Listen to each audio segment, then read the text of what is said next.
اقول لكم ازاي نحول اي رسومات عندنا الانيميشن. الموقع ده حلو جدا لكل المدرسين والبيرنتس وخصوصا كمان اللي بيشتغلوا مع الاطفال.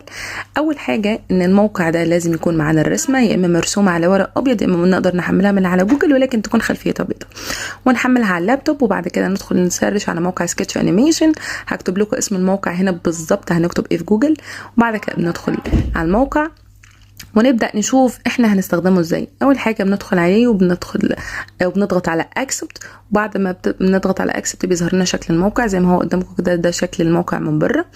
بعد كده بنبدأ يطلب مننا ان احنا نبدأ نحمل الصورة بتاعتنا.